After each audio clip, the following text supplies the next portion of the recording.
So, hello, and welcome to day 2 of Future of the University Conference.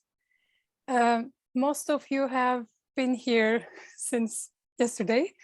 But for those of you who are joining us today for the conference, my name is Dr. Sonay Ban, and with my colleague, Dr. Emre Çetingürer from Koç University, we are welcoming you, and we're so honored to have you all here for the second day of our conference.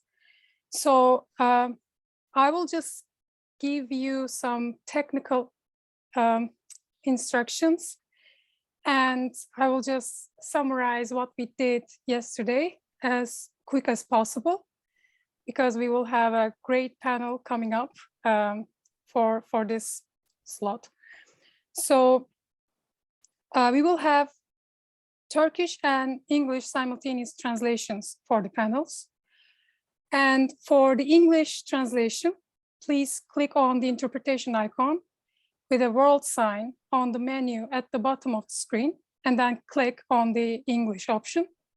For the Turkish translation, please click on the interpretation icon again with a world sign on the menu at the bottom of the screen, and then click on the Turkish option. And one important thing to remember, you need to have the latest updated version of Zoom to have the English and Turkish translation options. So please do check the Zoom updates. And if you understand both English and Turkish, you can stay at the off interpretation channel as well. So yesterday, during the amazing panels we had so far, we have discussed what university has been, is, and should be through recent examples, including Debois's resistance, the effect of neoliberal mindset and practices on higher education and university in particular, with examples that accesses the university, namely Kültürhane and Vishwa Bharati University in India. We also talked about how Marcus's writings, as well as vision and solidarity during the student movements in the 60s and 70s onwards, have impacted how the new left found different and effective ways to resist and, quote, punctually protest against the dominant ways of life. And of quote, to quote Andrew Feinberg yesterday, which then lent themselves to timely and significant social and political movements of our times. So without further ado, I will just leave the floor to Dr. Hüseyin Kuyumcuoğlu from Kadir Has University. He will be chairing panel 3, which is called Neoliberalism and the University. So the floor is yours, Hüseyin. Thank you, Sonay, and thank you everyone who is here today for the third panel of the conference. And today we'll have 3 valuable speakers, namely Nilgün Toker, Silvio Carneiro, and Brandon Absher. Sonay has already made the warnings about the translations and how you can use the interpretation channels, so I will not go over those details. The first talk will be in Turkish, so I will leave the stage to Nilgün Hoca in a second. But before that, I'll myself switch to Turkish and read her bio very shortly. Nilgün Toker Kılınç, 1961'de. Nilgün Toker Kılınç was born in 61 in Dinar and completed her studies at Ege University, licensed degree and then followed this by her PhD at Centralization University in Paris. And then when she was teaching at the philosophy department of Ege University, she became a peace signatory and then expelled from her university, and then continued her studies at the Turkish Human Rights Foundation Academy in Izmir. And she is one of the founding members of the Turkish Human Rights Association Foundation, and she's been organizing the Turkey Human Rights Movement Conference. And since 2017, she has been the editor-in-chief of Society and Science magazine, and today she's going to talk about recalling the lost meaning of a university. Please. Hello, everyone. First of all, allow me to say welcome to you all. we're here to talk about the future of universities, and this is a question that we have been grappling with for quite some time, both as academics and non-academics. But by and large, I would say that this is also a political question. If you're asking this question, and I'm sure you discussed this yesterday as well, and I wasn't here sadly due to poor health, but and I think we're all concerned about whether universities have a future or not. And today, we're talking about neoliberalism. In the age of neoliberalism, whether universities have a future or not. That's what we're tackling in this panel. And here's how we have been discussing this topic. And actually, for quite some time, uh, we it's as if we there are so many different dimensions, and I say this in inverted commas. We are going through a period of evil, and we are trying to find ways to sort of describe what we're going through, and at the same time, we are trying to resist, such as resistance through culture, or we've heard about the examples in India as well, and as far as I'm concerned, this is what we are faced with. On the one hand, we are trying to analyze the evil that we're experiencing, and we are all confronted with the following question. Within this evil, is there a possibility of a bright future? I mean, do we still believe that there's such a potentiality? And we have lost certain things, but we stand to regain some of these things, or is that really the case? That is the question that I wanted to share with you at the outset of my remarks. Can you recall the lost meaning of universities? Can you retrieve what is lost? And then we go back to the original question: what is a university? How do we find meaning in a university? If we want there to be a future for universities, we need to indicate what meaning are we in pursuit of. Or maybe we are experiencing a loss of meaning, and maybe we think that this meaning will not translate into the future. Perhaps new meanings will replace the meanings that we have attached to universities thus far. And when I ask this question, as a philosopher, I also ask myself this question: the meaning of universities. How do we describe the meaning of universities, through what concepts? And actually, um, in the modern times that we're living in, we try to make sense of universities through their authority as centers of knowledge, right? And and we're talking about authority as power, and universities have a certain authority, certain power, certain mandate. There are places where people pursue knowledge, generate knowledge, reproduce knowledge. So I think we go back to the concept of knowledge. Um, and I'm going to talk about whether we can actually make sense of universities by focusing on this concept. If we're starting off from knowledge, and if we're talking about the mandate of universities, places where people in pursuit of knowledge get together, people who are in pursuit of universals, people such as academics, the existence of such places, and whether it is ever possible to be able to, for us, is it possible for us to get hold of that knowledge. Neoliberalism as a way of control, focuses on the status of knowledge. As far as I'm concerned, we're living perhaps in an agnostic age, but I think knowledge has lost status. But on the other hand, um, to a substantial extent, um, it has become diverse, and it has been multiplied.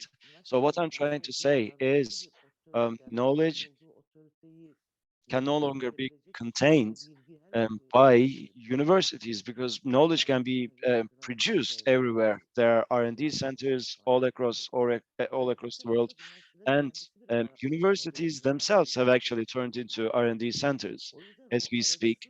So, you know, uh, uninstrumentalized knowledge as a concept has been lost in the age of neoliberalism. So if we are going to regain the meaning of universities through that, then, and also one more thing that I should add is that I ideolojinin yapılandırdığı bir çağda olduğumuzu we düşünmezsek live in an age that has been shaped by neoliberalism, but I also believe that neoliberalism is not the only hue of the age that we're living in. Neoliberalism will have to evolve into something else, maybe pro-fascism. Um, so neoliberalism is not the only explanation and is not my only tool for making sense of what's going on. But here's what I wanted to say. Neoliberalism is a disruptive ideology, essentially, and this disruption is also used as an ideology of control, or uses policy of control. And when we look at universities uh, and recognize them as an authority of knowledge, we see also disruption of this system. It's not like knowledge is not produced at universities, but perhaps the modality of production of the knowledge has been severely disrupted. So what I'm trying to say is, in modern times, at least, as we discuss the meaning of universities, we've been talking about Marcuse, and we've been talking about the collectivity of a university, a collective place of knowledge production and generation and sharing. And we're talking about reciprocity. Um, and that's why its relation with social movements has been debated so much. And um, I, I, I personally think that universities are losing this status. Can they ever regain this prowess? Maybe we should ask this question further down the line. And modes of sharing knowledge are changing as well. And I don't know if some of these can be regained. I personally do not think so. I'm probably Silvio is going to talk about this in a minute. Um, Silvio is probably going to talk about new structures. New technologies are coming into our lives, and as a means of sharing of knowledge, universities have lost ground. I mean, we can get together on Zoom. There's remote learning, distant learning, and obviously, it's not possible to stop technology, bringing it to a halt. And I'm not sure if universities can regain some of their past features. And also, thirdly, university is about a space, a campus, classrooms, and and obviously the size of classrooms is not enough. But I think universities are also losing their space. Can this ever be regained? Again, I'm not so sure. And then here's the question that we need to ask. What are the other dimensions of universities apart from these? And then we need to go back to the origins of universities and ask why Platon established his academia, or Aristoteles, why he set up his own school. And in the Middle Ages, why did universities start appearing all across Europe? And actually, Platon, why he established his academia is because, and this is my personal answer. First of all, as someone who has been working on human rights for quite some time, let me also share this um, with you. I believe that the founder meaning of universities should be sought in a very important concept, academic freedom, but this uh, should be separated from freedom of expression and freedom of thought. And because in every sovereign system, regardless of what the system is, you have um, citizens' freedom of expression and freedom of thought are um, shaped by and limited by the sovereign structures that people live in, because our thoughts we convey through words, and words are actually, in a way, shaped by the societal values that we live in. So there's always this limitation when we talk about people's right to freedom of expression and freedom of thought. Platon attached great importance to freedom of expression and thought, and these cannot be limited in a sovereign system. And as such, within the city, obviously there were a set of values, but there were other sorts of, he needed another space for freedom. And this is the answer that I can find to this question. And there's for Platon, there's a preference here as well. On the one hand, um, together with academia, Platon announced academic freedoms, and he desperately needed this freedom. And this freedom knows no bounds and cannot be limited by any system, any sovereignty. It's a way of thinking. It's a way of expressing one's views, and it cannot be beset or judged by any set of values. It is such a freedom style that he needed. I think that's why Platon set up academia. And and here's the distinction that I'm thinking of, between the difference between philosophers and sophists, or theologians and clergymen, uh, is a good distinction that we should perhaps ponder. Kendi eylemi kamusal değer, yargı ve ilkelerle sınırlandırılabilecek bir kişiydi. Bence Platon'un tam da bu sınırlandırmaktan özgürleşmek için akademiyi kurduğu So karar. I believe Plato started academia to liberate himself from these type of restrictions. Yani egemenlik, içinde her türlü egemen yapıyı içerecek olan bir And we're talking about dışında başka bir kamusallığa a public sphere. So he felt the need for another public sphere within a sovereign or dominant public sphere. And that's the reason why he felt the need for academy. And I believe what he truly wanted was to put into place academic freedom. So the state of not being subject to any containment or restriction also makes a demand for freedom. And only at this junction, the true meaning of university or academy or members of academia or academics,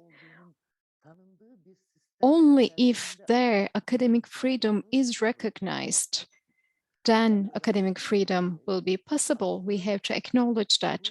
So when we talk about freedom, this freedom is not anything other than the recognition of academic freedom. Maybe I'm now talking about very old days, like ancient history, if you like. However, I believe that we at Boğaziçi University and other universities, this is exactly what we have lost, because academic freedom has not been recognized as an exceptional right, as an exceptional freedom in its own right. And neoliberalism took hold of the entire world, and we have felt neoliberal policies very heavily, very overwhelmingly in our country. Neoliberalism relies on a control ideology and control politics that would not leave any room for breathing. And it has created such a structure where standalone academic freedom is not recognized. So that's the reason why we have lost academic freedom, or we are devoid of academic freedom. So I know I spoke a lot, but there is no other way to talk about this very heavy subject. So can we recall academic freedoms? Or can we recall freedoms as such? There is yet another subject that I would like to raise.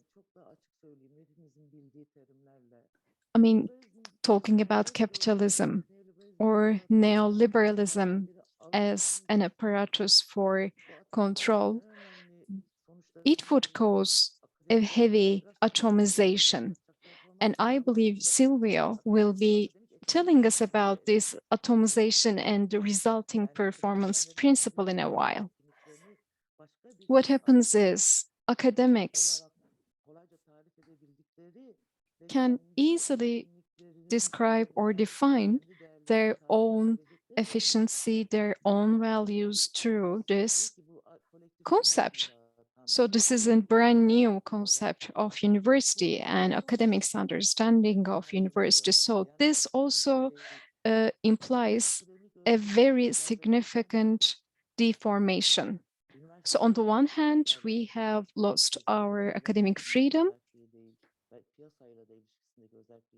and we have lost our autonomy. I'm not only talking about universities losing their autonomy vis-a-vis the government, but I'm talking about the loss of autonomy due to the performance principles too.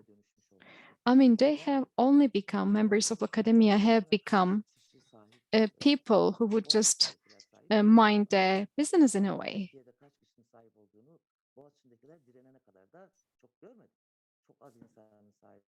And until the resistance at Boğaziçi, we did not know how many academics would go out and speak up for their rights. So in my humble opinion, together with neoliberalism, we have also witnessed deformation of academia through various means. So knowledge without any brokers or knowledge that is not commodified, knowledge that is not understood as a commodity by academics. I think we have started losing such academics who have not also commodified knowledge.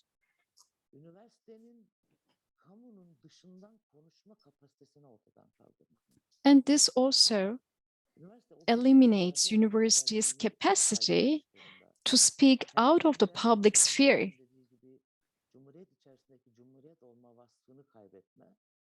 As the Roman citizens would say, they lost the quality of being a citizen of a republic or an empire. So this is quite the same in our situation. So the new forms of capitalism have created new forms of consumer subjects. So as is the case in other parts of the world, if members of academia are in need of academic freedom, then they may try to start some initiatives to do that. I mean, for instance, the library initiative we heard yesterday, or the other initiatives from India that we heard yesterday. However, what I mean to say is that we need to take and take up on the ownership of our academic freedom. But even if we take responsibility for our academic freedom, we would still need the public. And by the public, I mean the public sector, or to put it more bluntly, we need the government, we need the state. And the current structure of state has now become such an apparatus that would not recognize any form of freedom or any form of rights, let alone a state that would have any positive or affirmative action towards any exceptional right. So this is truly a political matter.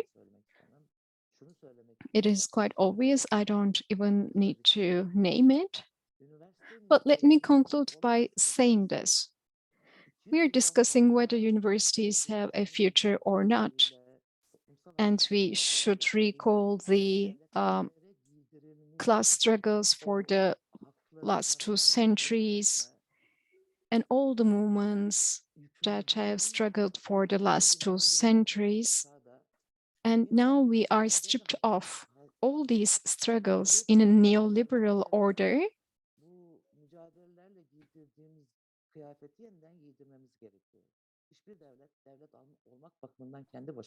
And we should be making sure that the states are now putting up on the same dress as we were waging our struggle for the class. So we have to push for that. So if we have any hope on that, I believe then that universities would have future. So if you have questions for Nilgün Toker, you can just send your questions in written form to the account with the name "Send Your Questions" here. Chetin is behind that account. He's collecting the questions. So I will read all the questions at the end of all the panels. So I will just switch to our next speaker, Silvio Carneiro. Let me read his short bio and then I will leave the stage to him.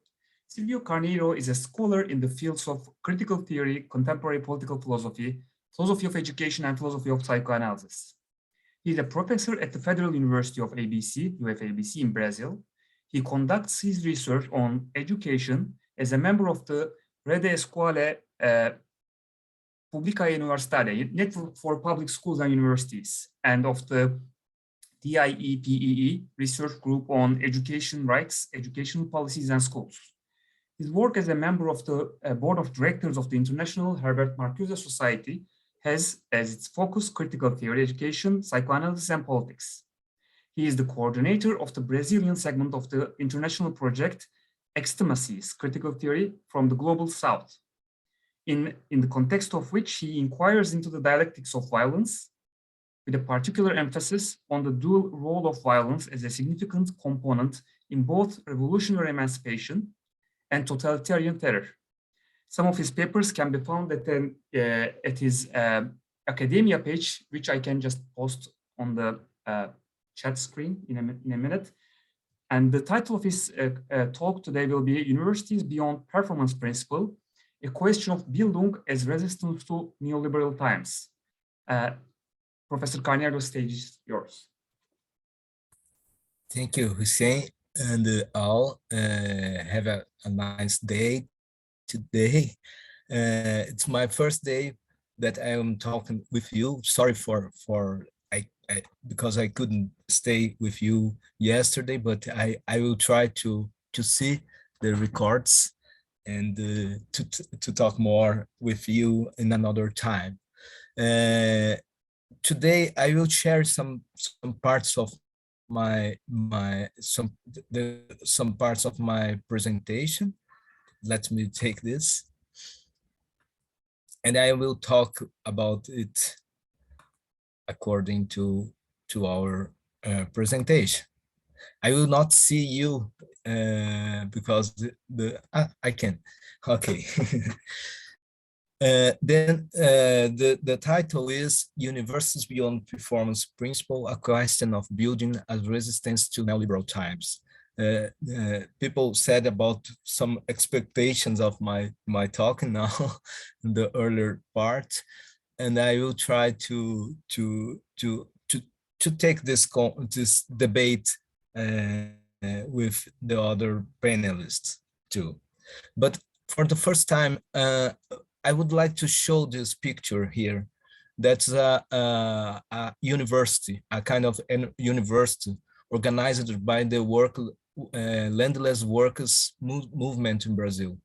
That's the National College Florestan Fernandes, that was a great sociologist in Brazil. And I would like to take a time to see this place as a place for community, for creating connections, because the landless worker are in all the states of Brazil, and it's a large state here. Then they make connections with these landless workers, and they are creating graduation and undergraduation for these people.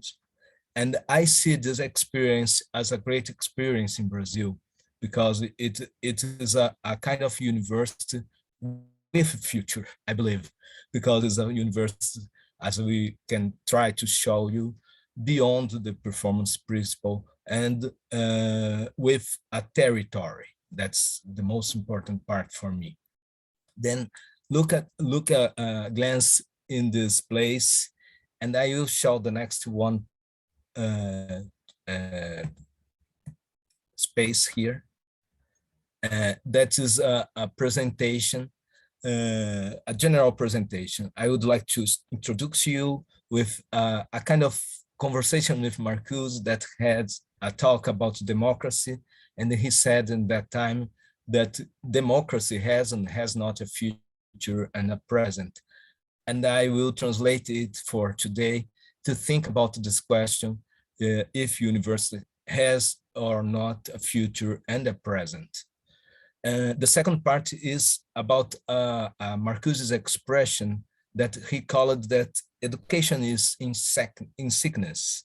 And I would like to talk more about competition and performance as a neoliberal principle of higher education.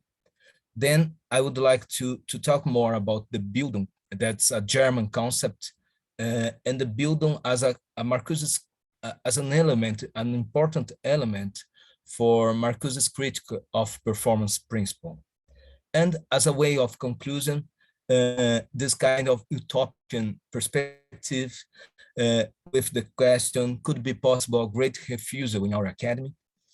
So the first part of the discussion, I would like to take these two pictures and to talk more about this academic work and academic temporality. That's an important question when I was invited for me to think more about future, not the horizon we have, but future as a kind of temporality. And Carneiro, how. I'm sorry. Can you just close the screen where you see the listeners, because we can also see that part and that obstructs your writings. Okay. Let me see here. Yeah, that portion. Okay, for sure. Sorry. Thank you so much. Sorry. Then I would like to show you these two pictures. The first one is a picture, painting from a Brazilian artist called Sergio Ferro, and he worked. And this picture is about myth of Sisyphus. As you know, this kind of myth, that's a myth that speak about this eternal action, that never-ending action, that every time stop and return to the beginning. And sometimes when I see my colleagues at university, I see this kind of myth of Sisyphus occurring all the time. And it is interesting to think more about it, because I think that to think more about the myth of Sisyphus in academy, we can think more about how we can organize the time in university. And it's the question from the future and the present time. We can think that as Nigel said earlier, for me, this kind of knowledge, this kind of work with knowledge is a kind of work without ending, because when we are researching the something, and we discover another thing in this researching that push us to another working, and so on and so on. And that's a great thing in the academic work, and I believe. But what I am saying, this kind of Latin expression in Aufklärung, in illuminating movement, dare to know, saper aude. as you know. This kind of movement to push our brains, our knowledge to the limits all the time, to think more and more and more. But with the bureaucratic perspective we have in academy, we can see this kind of myth of Sisyphus to become a kind of overworking, a kind of exhausting working that we are trying to develop a research in, and we need to return to the first time all the time, because we have a lot of structures at the university that made this working as a kind of repetition all the time. We have to move this great stone in our backs, and the stone roll down for, and we have to take this stone to up and again and again and again. And I believe that this kind of repetition, of this reproduction of myth of Sisyphus as a overworking in our academic, we can see and we can talk with other colleagues or students in our universities. And one of most speak of them of this conversation is how tired we are. And I believe that's very significant perspective to see here.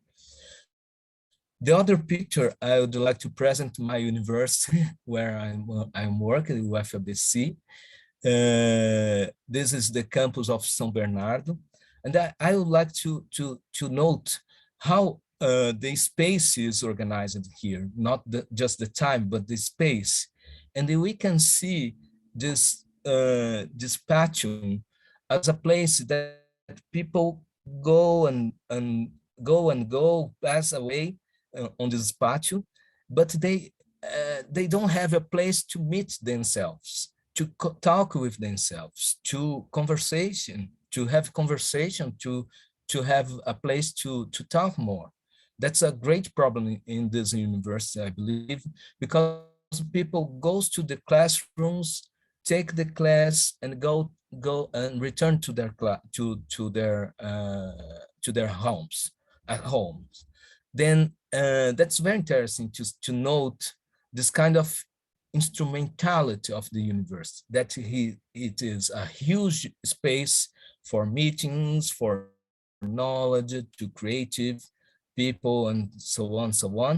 But I believe that this kind of organization of the universities, that when students have time just to have classes, and the classes are just transmitting knowledge and the time of, and at the same time knowledge for the exams, and the productive is all the time on the table of them.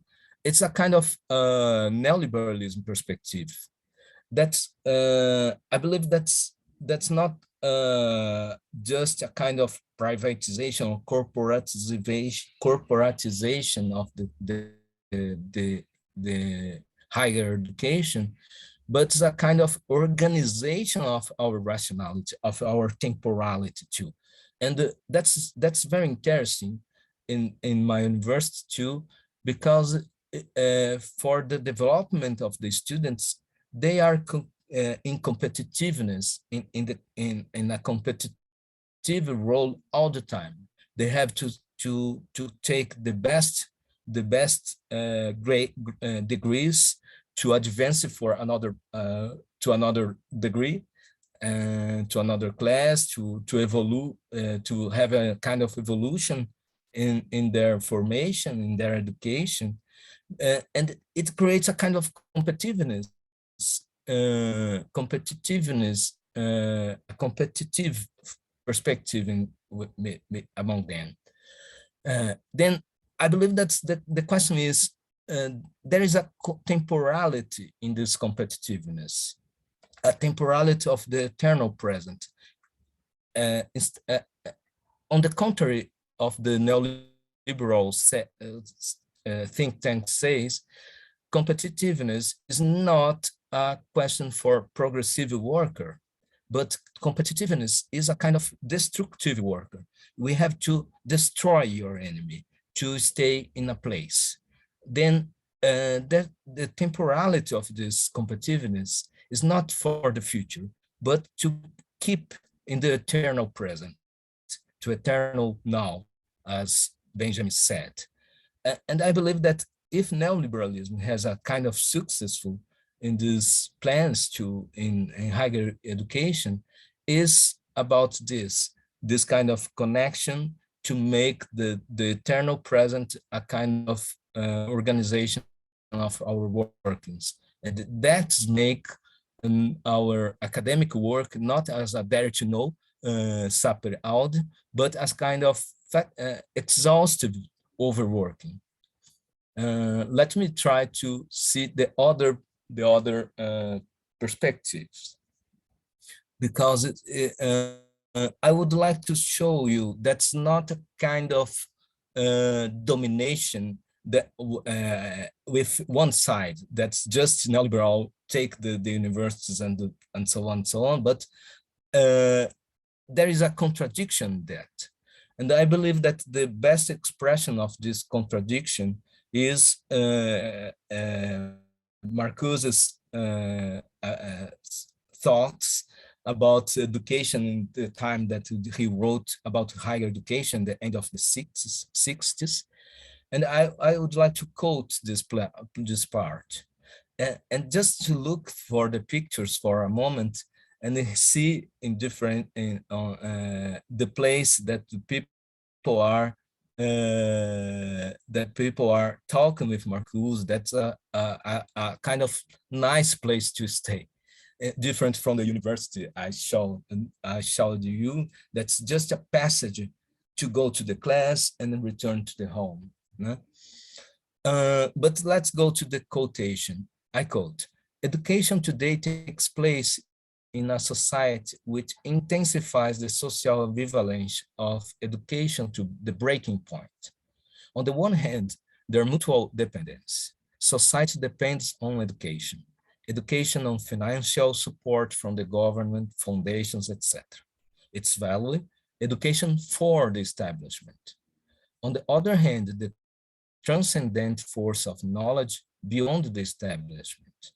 Its value, education for a better, different society against the establishment."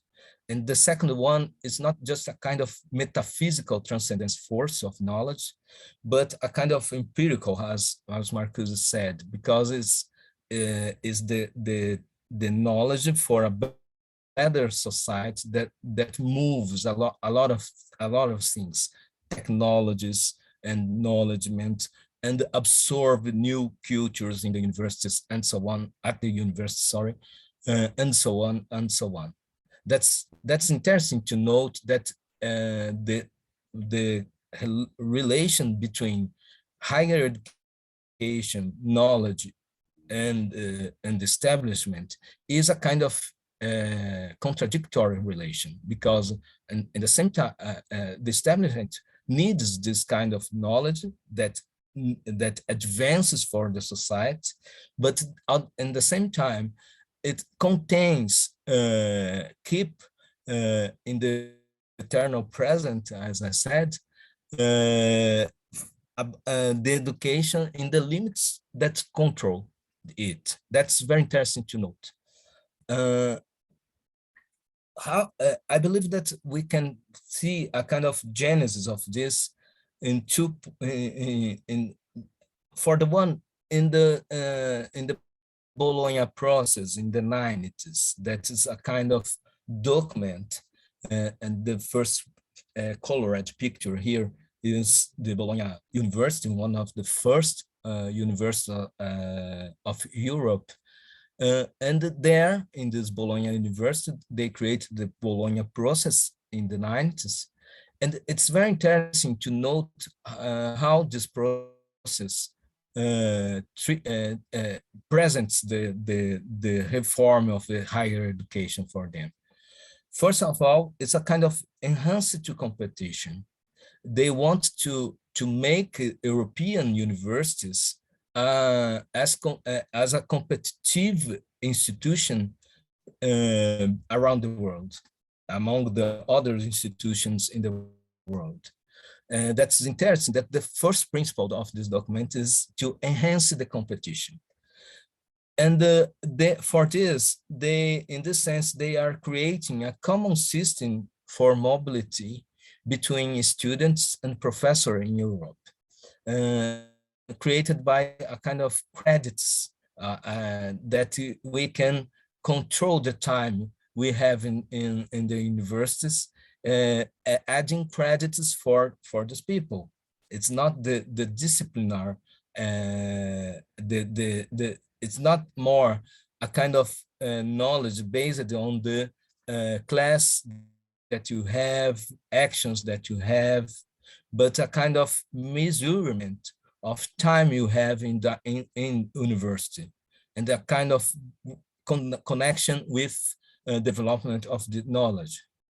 And at the same time, they are creating this kind of temporality of the academic life, of academic high education or higher education.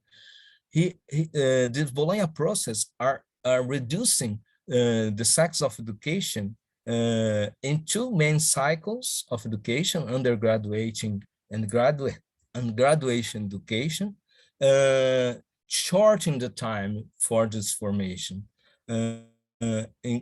It's very interesting to note my colleagues of old generations that take long time to develop a kind of PhD thesis. But for now in Brazil, for example, we have just 4 or 3 years to create this thesis, instead of 10 years that my colleagues have. That's very interesting to note how this relation of temporality is accelerated in university,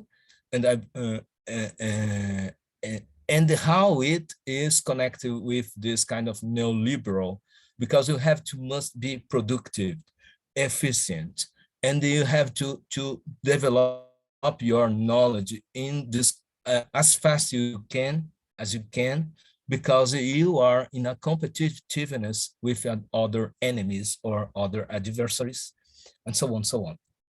That's interesting to note, moreover, that when Bologna process is not a question of European universities, but they are they spread this principle around the world. I don't know in Turkey or India how it was, but it's very interesting to note how the Bologna process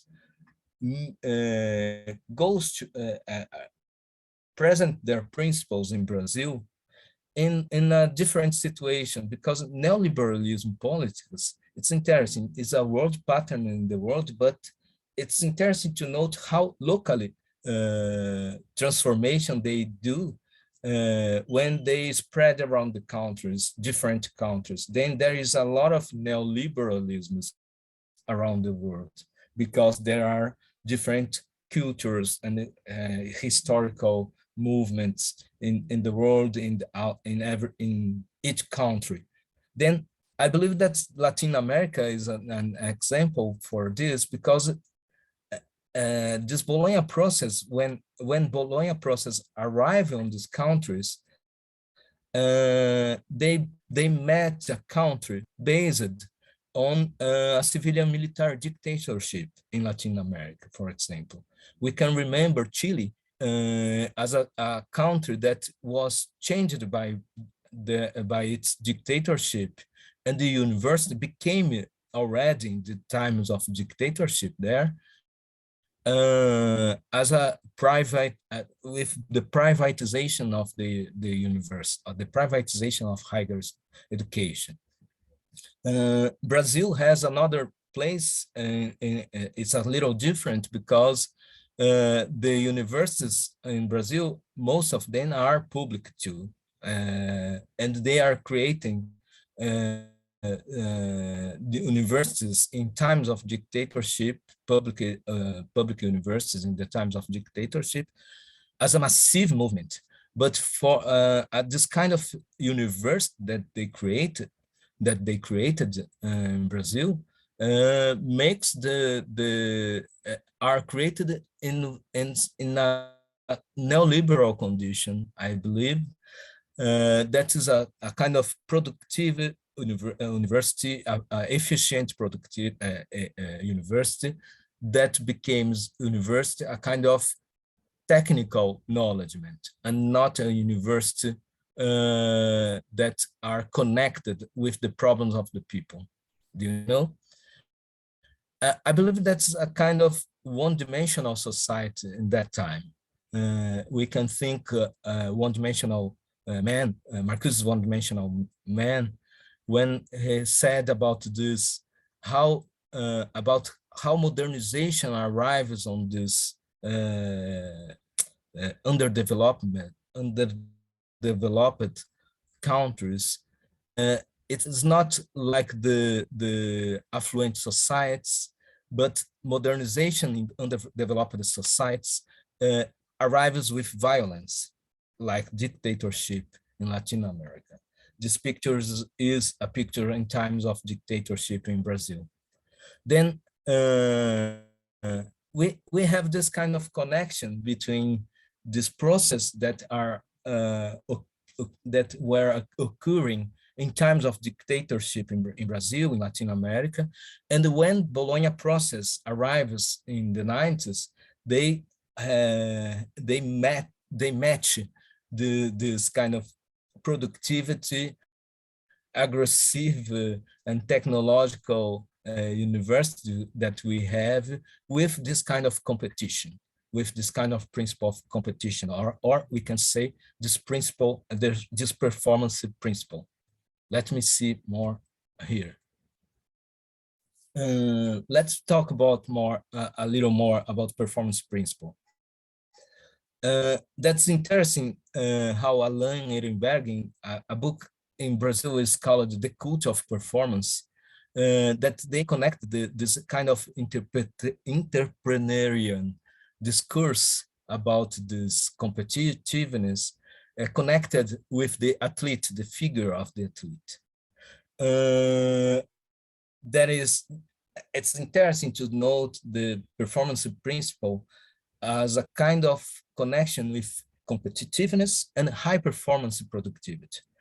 And that's interesting because high performance productivity is connected with an academic work, with this kind of the limits I said, or fatiguing or exhausting overworking we have in academic, because high performance productivity never ends. The limit is the only limit that we have in high performance action is to surpass or overcome these limits, and it never ends. But not in kind of overcoming of limits as a critical way to think about the limits and to think more about beyond these limits.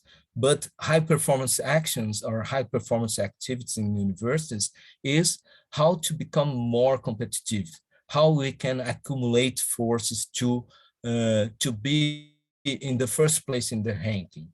And it's very interesting because the ranking organizing our lives in academic working.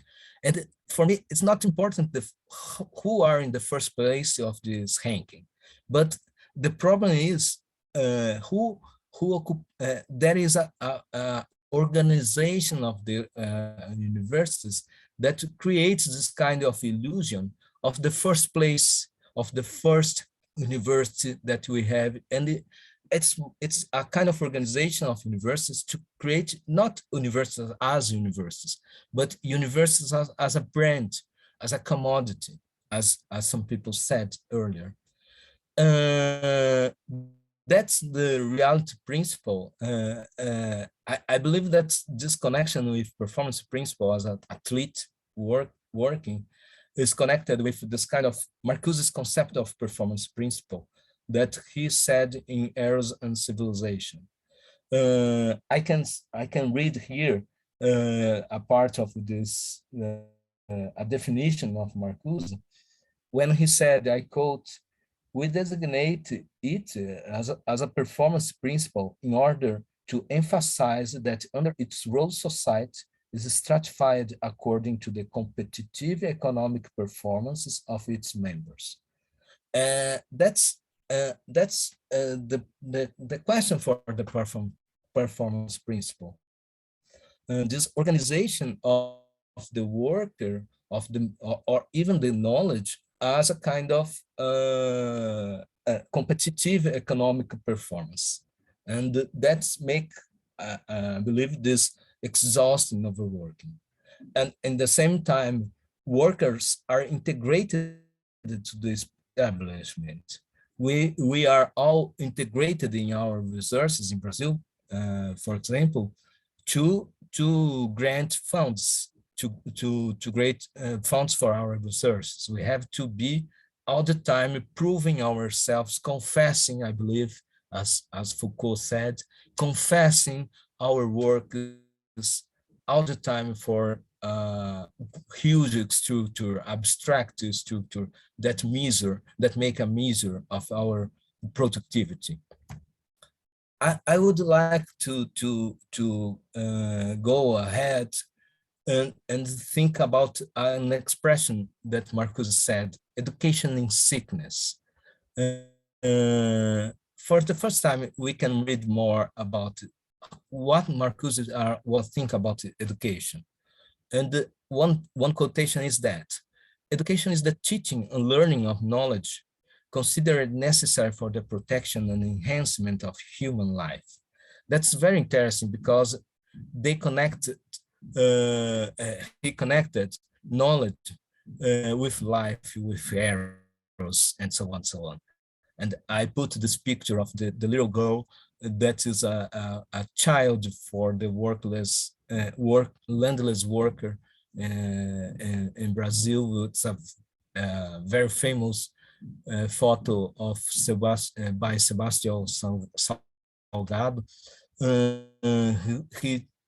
who takes some pictures of this landless worker lives.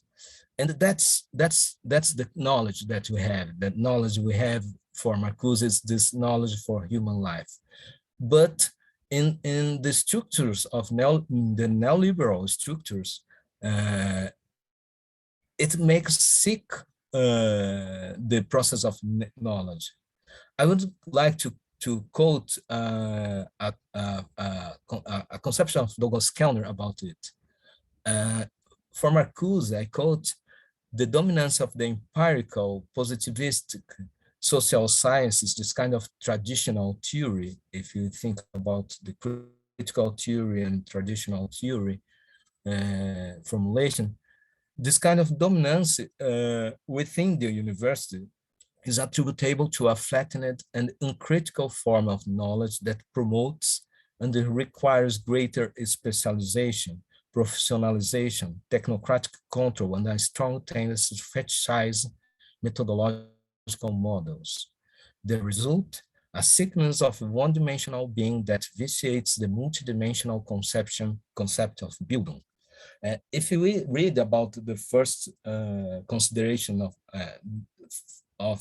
if we read the Marcuse's consideration on education, this education that connects knowledge with human life, with the experience, Marcuse's connection education with this concept of with this German concept of Bildung, this kind of education that's not a training, but an education based on our experience, on a meaningful experience that is beyond of the performance principle. That in performance principle, we are trained all the time as a professor, as a student, and so on and so on. In the Bildung, the meaning of the experience is the most important part of education. And that's, for me, the question that Marcuse is trying to note. The one-dimensional makes sick the process of education because he vitiates, as Kellner said, the multidimensional concept of building and reduces the dimensional concept of building as a kind of one-dimensional process for productivity, for efficiency, and for competitiveness. Then I would like to end this process, think more about the experience of building that we have at the present or the earlier present. We have this kind of basis of the universities. I don't know how it works with your at your universities, but we have this kind of social services activities at universities. Would remember me this kind of Marcuse's hippopotamus, as I don't know if you saw this, if you watched this excellent documentary on Marcuse. But this figure of the hippopotamus in this documentary is this kind of animal that takes something that lives in a river, and it takes in on margin of the river something and brings this elements of this place of this river to the other place of the river. This kind of transitional and transportation movement that beyond the limits of the university. University could be a kind of frontier, but not a closed frontier, but a kind of space for create relations in that. That's the problem in neoliberals universities, that reduces the university as a productivity and closes the university to this kind of changing or exchanging movements beyond universities, beyond universities and school, universities and the neighborhood that where these universities stay, and so on and so on. On the other side, we can note some kind of curricular struggles, as I said, or as we note in the experience of the 16th of the Lumumba Zapata College that create a kind of movement at that time not so successful, but to make evident how universities are closed for the poor people, the Black people, the Mexican American people there. Then they create a kind of Lumumba Zapata College that's not just to put the content of this Black people or Mexican American people, but to reorganize the democracy inside of the universities. That's very interesting to note how they create the collegiate and how they create the curricula that they need to work in this college. And other movement, I believe, more contemporary movement is this affirmative actions and new curricula. It's very interesting to note when we accept the native people or the Black people, something changes in the university because the resources changes. The African questions appears in a country like my country that is very, very racial, racist, and we can change. We need to talk about this. The presence of these people make this change, and that's a kind of that's change a little this kind of productivity university that makes a kind of breaking point that say, no, we need to stop to produce this regular knowledge in competitiveness with another countries, to think more about our collectivity. And at the end, the last one, and I will end my exposition here. I sorry if I'm extending a little. This experience of the Berg, described by Berg and Sieber in the book called The Slow Professor, that is kind of movement of a slow academy, like slow food, to make the experience of the timelessness as a important experience of us. The timelessness is not the lazy people that doesn't work and no, they on the other side, they are not the productive, overworking people of neoliberal societies. The timelessness, the experience of timelessness, on the contrary, is a kind of way to think about the experience we have, to make the experience meaningful. We have to suspend the experience we have, to think more about this.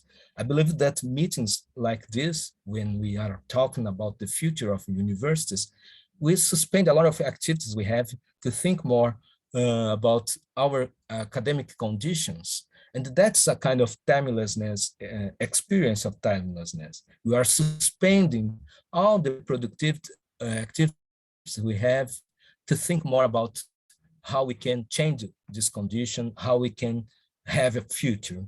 Then I don't know if I make clear, but I'd like to, I will stop sharing here. But I'd like to present some perspectives that universities that are connected with this performance principle. But at the same time, we have to note that we have in the present perspectives for the future. And I believe that these are the perspectives of the future. We have to great refusal actions that can make better and better our resistance against this kind of neoliberal politics. Sorry if I was very fast. I don't know. I couldn't see you. It's very strange in this situation. But I wait for your question and we continuously talk. Thank you. Thank you very much, Dr. Carneiro, for this thought-provoking presentation. Let me remind to our listeners that we are actually taking questions right now. You can write your questions to the account named Send Your Questions here on the chat. You can just pick from the chat screen, pick the account with the name Send Your Questions here and paste or post your questions there. And I'm hoping to have around 20-25 minutes at the end of all the speakers at the end of the panel for the discussions. And now we are having our third speaker of the day. You'll have Brandon Absher. Let me read his short bio and I'll leave the stage to him. Brandon Absher is an associate professor of philosophy at Biopolitical University in Buffalo, United States, New York, where he is also the director of the Dewey Honors Program and president of the Dewey Chapter of the American Association of University Professors.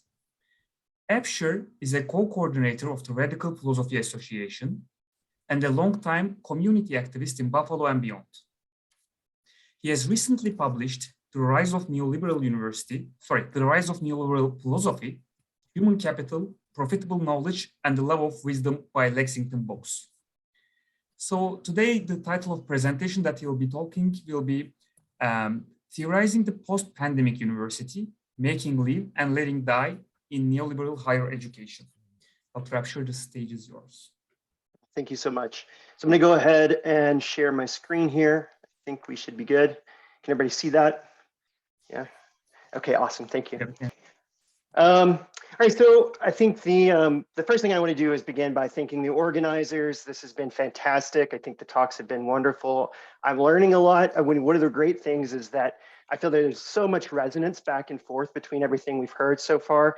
And I think that's going to continue with what I'm doing, but it's just been amazing and a really wonderful experience. So thank you so much. Thank you to the translators, interpreters. That's been fantastic and so helpful. And I really appreciate the ability to speak in my language, but also to hear folks speaking in Turkish to make it possible for us to communicate with one another. So that's great. And thanks, of course, to all the presenters who've been just excellent, like I said. So the other thing I want to mention as I start here is that I'm speaking really clearly from a US context. So there probably are important national differences, and that's maybe something we can talk about in Q&A, because I think that might be a really interesting space to illuminate some things. And part of why I bring up that context is because I'm talking here about theorizing the post-pandemic university. And the first thing to say about that is, of course, post-pandemic is a bit of an illusion unto itself. So in the United States right now, we have, as you probably know, over 1 million dead. And just to contextualize that, a year ago, or rather sort of, let's say in January of 21, when I was originally finishing up, or December of 21, when I was originally finishing up the book, the number was about 300,000. So just in that time, then we've seen, maybe something like 800,000 people in the United States die from COVID-19. We're at 100,000 cases a day still right now in the US. That's confirmed cases. It's also important to note that in the last 6 months, say, it's become much more widely accessible for people to test at home, which means that there's likely more cases than we're actually seeing recorded. And then finally, we're seeing hundreds of deaths daily. So the post-pandemic university concept I'm putting forward is not that we're done, but that we're in the middle to some extent, or we may don't know where we are within the pandemic. And then the question is sort of, what does that reveal to us? And sort of help us think about that. I want to look to Arundhati Roy, who writes, do this really quickly, who writes, historically, pandemics have forced humans to break with the past and imagine their world anew. This one is no different. It is a portal, a gateway between one world and the next. We can choose to walk through it, dragging the carcasses of our prejudice and hatred, our avarice, our data banks and dead bodies, our dead rivers and smoky skies behind us. Or we can walk through it lightly with little luggage, ready to imagine another world and ready to fight for it. So I think, the concept that she's putting forward then is that we're sort of at a transitional point. There's a gateway. That gateway presents possibilities to us. And it reveals, I think, as it presents these new possibilities, new things to us. It discloses new potentials to us. So that's kind of what I want to talk about today, the new potentials that are disclosed by the pandemic for university education. Obviously, this is a panel on the Neoliberal University. We've already talked about this quite a lot, so I don't want to spend too much time, but I sort of theorized the Neoliberal University in terms of 4 central trends: the defunding and privatization of higher education. That's something we've talked about quite a lot. In the US case, the way that it worked has to do with what's called the tax revolt of the 1970s, but over time, states within the United States have become less and less able basically to budget. And as they've become less and less able to budget, higher education has been the spot of defunding. So there's been a sort of deliberate defunding of higher education through constraints placed on state budgets. And what that results in, of course, is the commodification of education, so that students have to pay massive tuitions in the United States. We have, I think, more than $1 trillion in student debt in the United States presently. And as we look, at this commodity, we see that it's produced by a large class of precarious academic labor. The American Association of University Professors just put out its annual report, and it shows that 3/5 of all classes are taught by adjunct or contingent professors in the United States. So people who don't have the benefits of being on tenure track or being tenured, or people who aren't even full-time, who are part-time workers within the academy. And those people, of course, are subjected to a massive surveillance machinery. I'm going to talk about this more as we go forward, but that surveillance machinery is about an audit culture. We heard a little bit about that yesterday, but we're constantly asked to, in ways, monitor ourselves through filling out various forms, competing, being ranked, and so on. And all of this is this massive surveillance machinery, this audit culture that we're subject to use a term from anthropologist Chris Shore. So we also see, and Silvio nicely talked about this in the previous talk, we see training as the new aim of the university. So a move away from education as Bildung toward education as training, job preparation, and really, as I'll be talking about as I go forward, an enhancement of human capital. So we see within neoliberal theory, the idea of the human person as a kind of capital that can be enhanced through investment. Here we get the idea from Foucault that the worker, the human being, is understood as an entrepreneur of themselves. You have to invest well, invest wisely in yourself. And by doing so, you can be profitable. So you can be a profitable capital. And this then is the aim of the university. It's to train and therefore to enhance human capital. Alongside this, and we already heard about this earlier, instrumentalization and commodification of knowledge. One of the big concepts here in the United States, sociologist Sheila Slaughter has talked about academic capitalism. So we see the invasion of the academic sphere and the university by market logics. We see, as Silvio just mentioned, competition. So there's these market logics and this competition where essentially people are not only investing in themselves, but seeking to profit at the expense of others. So massive competition on a market. And then finally, we see the centralization and bureaucratization of university administration. So more and more, it's the case that faculty are subject, as I said, to a massive surveillance machinery, but also to incredibly top-down and centralized forms of administrative control. So faculty are not able to exercise autonomy in their workplace, to make effective decisions or control their labor. And we see also the transition, especially very clear in the United States, of resources away from direct instruction and toward maintaining and expanding administrative and managerial functions and managerial staff. This sociologist Benjamin Ginsberg in the United States has referred to this as the fall of the faculty. So this expansion and rise of administration and managers constitutes a kind of takeover of the university, not only by a new logic, so we got academic capitalism, this new logic, but really a new class within the university, this new administrative class. All right, so that's the context of the neoliberal university, keep the pandemic in mind as well. And the other thing I want to think about as we go forward is to look at this through a biopolitical lens. So just to be clear, I'm going to be talking about it in terms of both Marcuse and Foucault. So if you like, a Marcusean biopolitics. And in part, I think when I said this thing about what has the pandemic revealed, well, one of the things it revealed very clearly is the way that higher education functions as a form of biopolitics within the United States.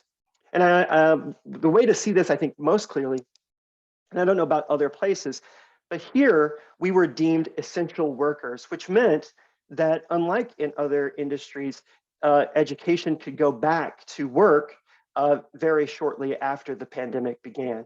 And so people were able to open classes in person very early. And in fact, even in the cases where we didn't see in-person classes very early on, we saw hybrid coursework or online-only virtual coursework. So there's this idea of a demanded continuity of instruction. And if we ask, well, what's the interest? What's the state's interest in maintaining this continuity of instruction? I think that interest has to be understood in biopolitical terms. That is to say, the management of the population for the sake of the health and vitality of the nation. And in fact, interestingly, I think this concept of a Marcusean biopolitics is actually pretty clear, as we saw from the quote used earlier by Silvio.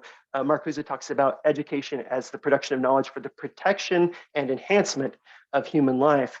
So protection and enhancement of human life, that's in a way what we're talking about when we think about education in biopolitical terms. The next thing to note is that this is not in itself, I think, enough, at least this Foucauldian conception of biopolitics is not in itself enough. We have to think about population level production of subjectivity. And so by that, I mean desires, instincts, sensibilities, the way we look at and think about the world. And I think here you can see then the biopolitical function of education in a really important sense. The biopolitical function of education is that population level production of subjectivity. That's one of the things it does. Of course, if we look at, say, Althusser, we can talk about the reproduction not only of subjectivity, but also through that reproduction of subjectivity of social relations. So we see the production of subjectivity as well as the reproduction of social relations. And that's one of the things that education is doing. Now, I want to look at this dialectically.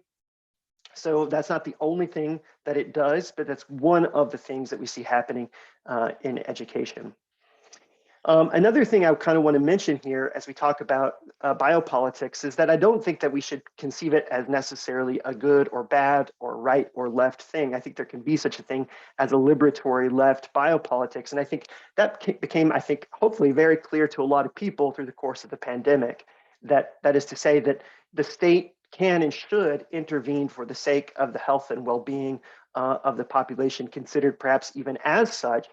And you know, from I think for the left, the question is how do we make that liberatory and egalitarian and democratic? So that's liberatory, egalitarian, democratic intervention at that level. And unfortunately, what we saw, especially in the United States, was pretty much the opposite of that kind of left biopolitics that we might want and call for. So we see a post-pandemic then way of thinking of the higher education. We have to think of it through this idea of exposure to illness and death. In the US, this comes when when we decided that education was essential work. And of course, this in a way can align us with other people who were decided to be essential to the economy. And why are we essential to the economy? Well, it has to do, I think, with the management of, at the population level, the management of a kind of human capital portfolio. So for the nation, the question is, and this goes back to Silvio, how do we remain competitive globally? So there's this fear then that you will lose out in this global economic competition, right? So you'd be exposed to death and illness through and as part of this broader global economic competition. At the national level, that's a competition, as they say, for jobs. So you need to enhance your human capital as a nation in order to be globally competitive for jobs. And how is this competition induced? Well, we see the calculated, I would say, imposition of artificial scarcity and precarity. And when I talk about artificial scarcity, that's in a way a reference to Marcuse's concept that we are in an affluent society.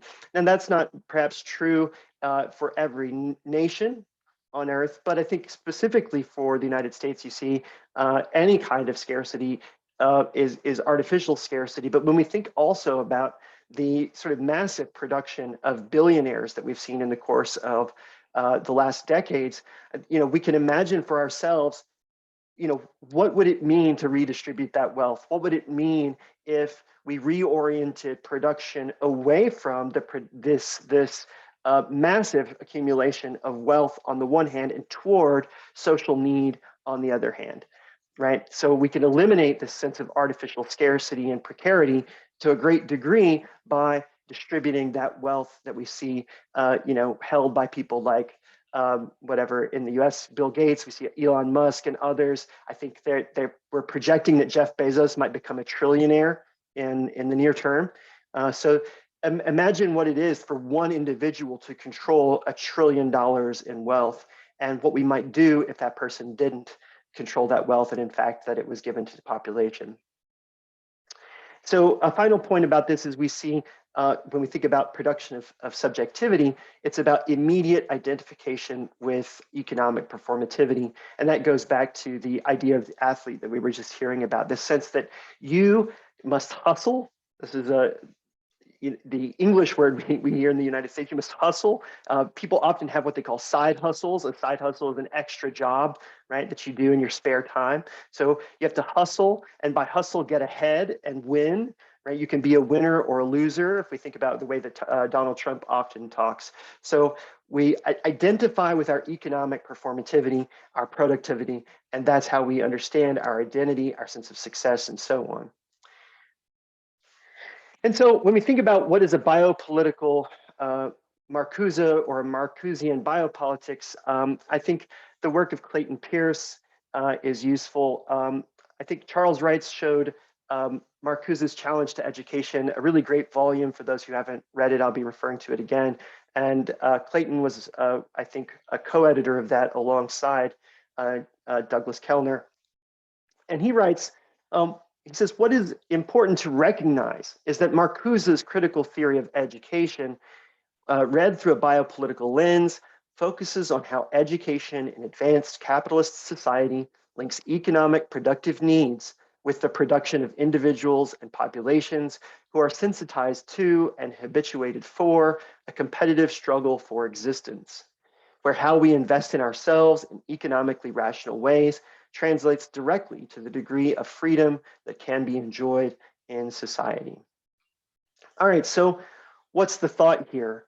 Well, we, both at the national level and at the individual level, are investing in our human capital, and freedom constitutes, or is really, our economic rationality, the way that we choose to invest. So our freedom is understood in terms of how we choose to invest in our own human capital. Do we enhance ourselves in the right sort of ways? If we do enhance ourselves in the right sort of ways, then we are free. There is then a massive kind of social Darwinistic competitive struggle for existence. Again, there are winners and there are losers, and you don't want to end up in the loser camp.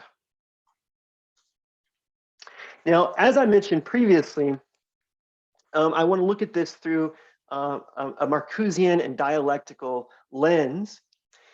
And so part of that is to understand that there's sort of this contradictory element within higher education. So there is the sort of biopolitical production of subjectivity, and through that, the reproduction of social relations.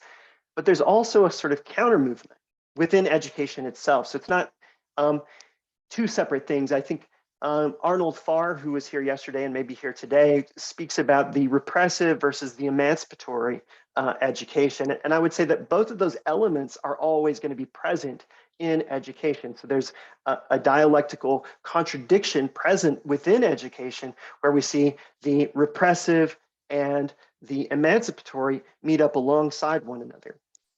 It's also useful to mention for those who maybe don't know Marcuse so well, even when we talk about repressive, we have to put that in the context of his conception of repressive desublimation.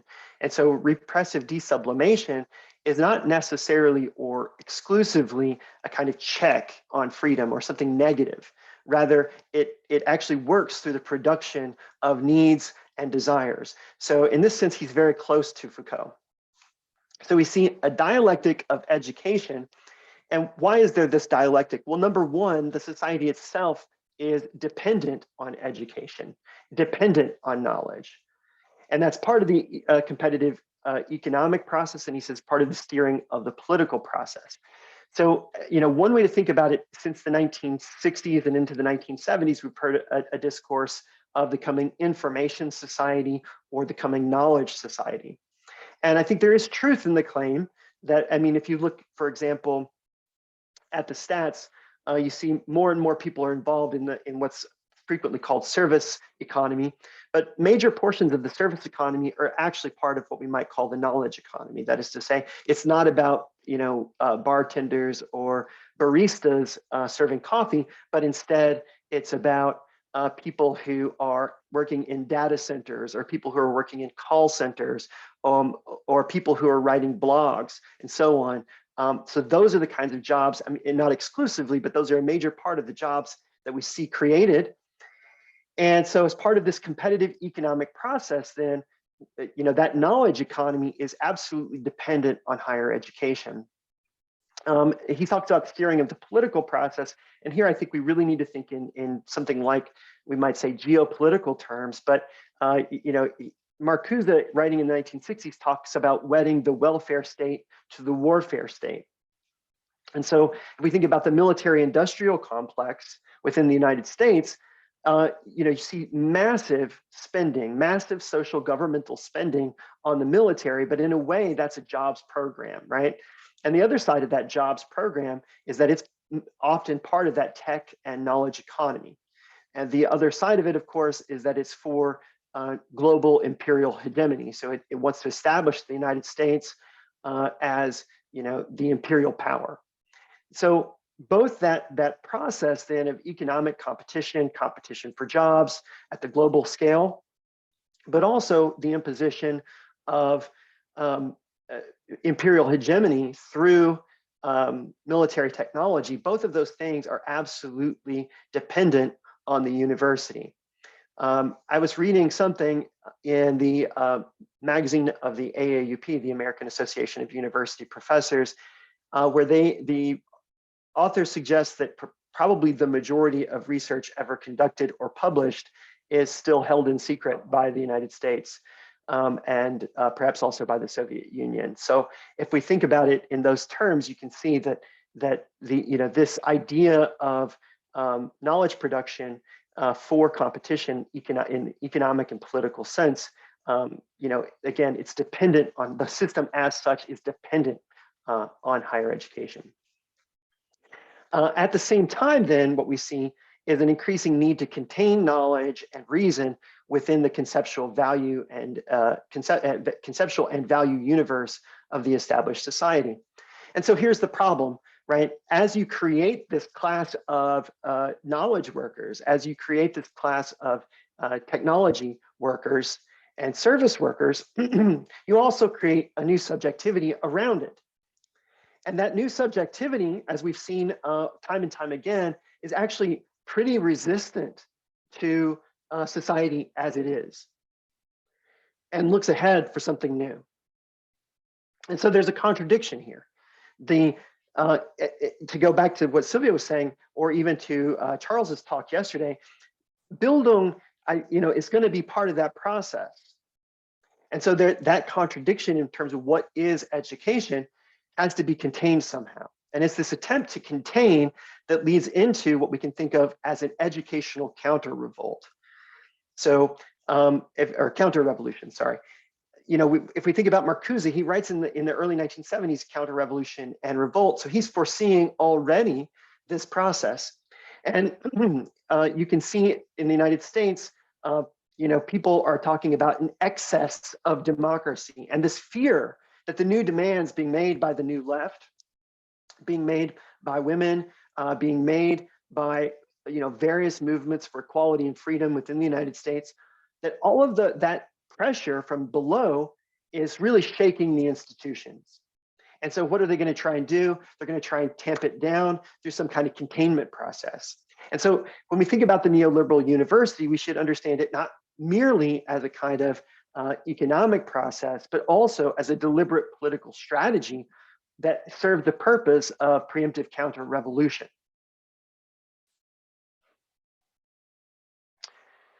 So it's trying to prevent the realization of these democratic and egalitarian potentialities of mass higher education.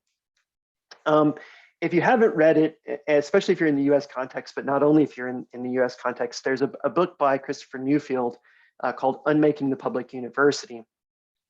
And a big part of what he wants to look at and talk about is the culture wars as a strategy. And I know this is coming up in our next talk, but the culture wars as a strategy for undermining the legitimacy of the university, and specifically undermining the legitimacy of the humanities and the social sciences and liberal arts, precisely because these are the sites where that democratic and egalitarian potentiality is really manifest as a possibility, not as a reality, but as a possibility.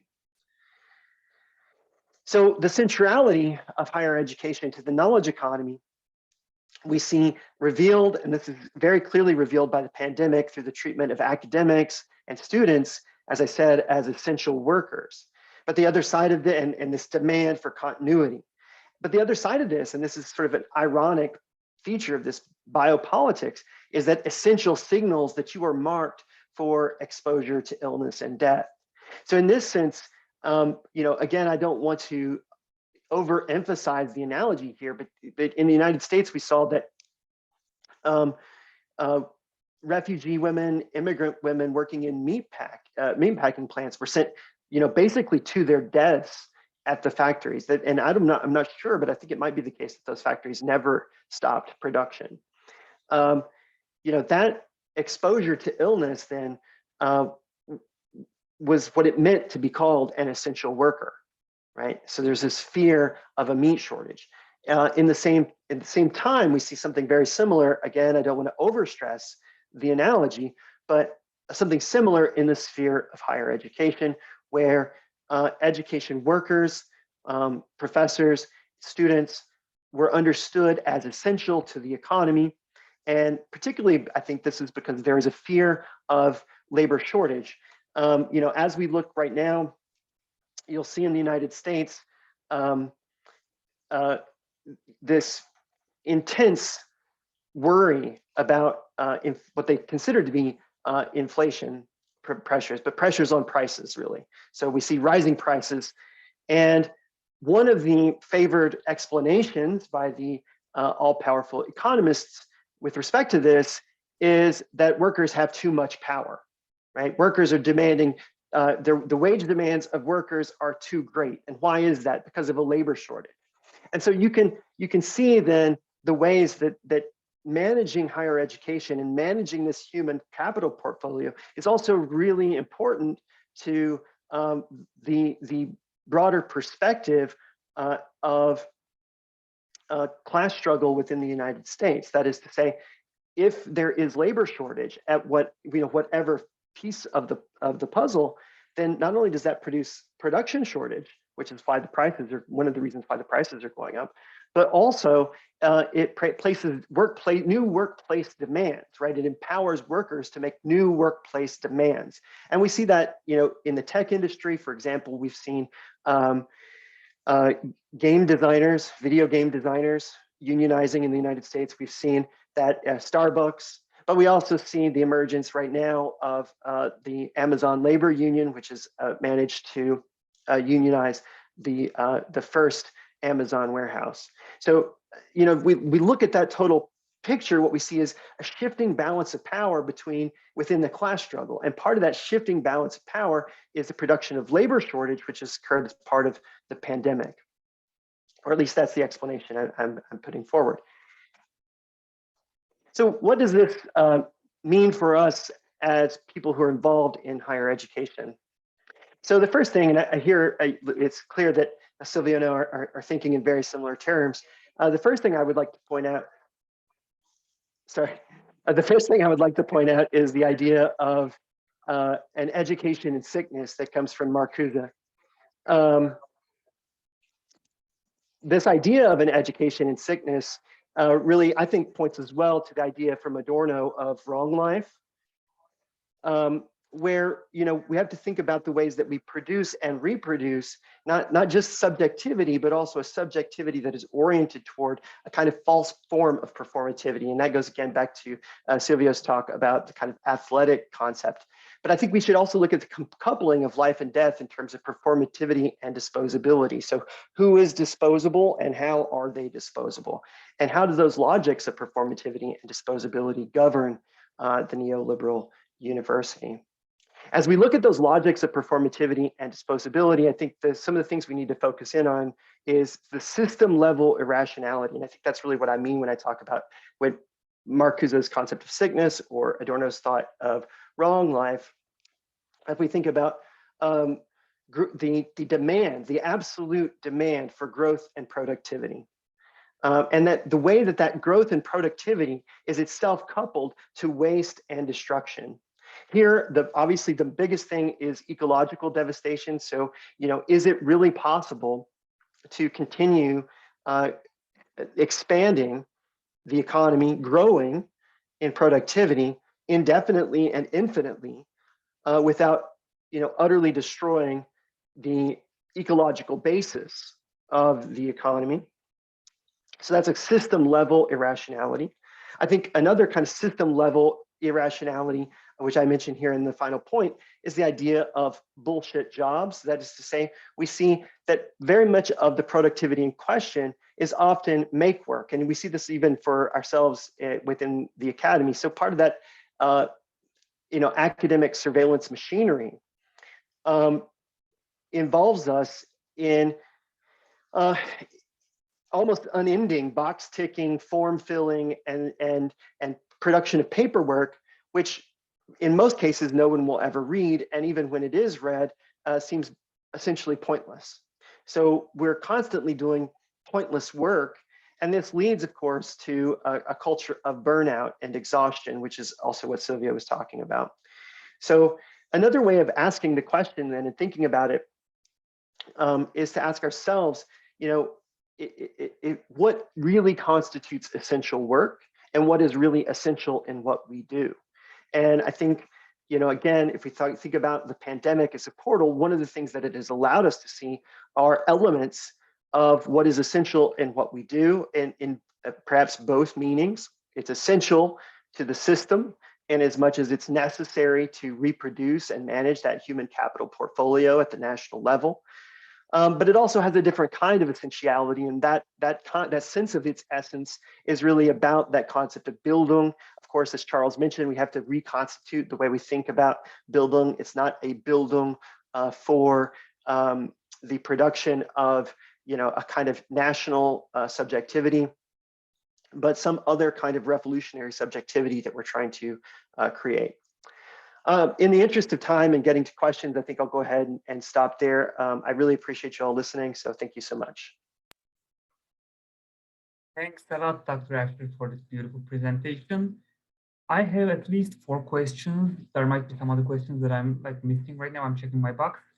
So I will ask the panelists to use 3-4 minutes to answer each question if possible, and so that we can reach as many questions as we can, as time permits. The first question is for Nilgün Toker.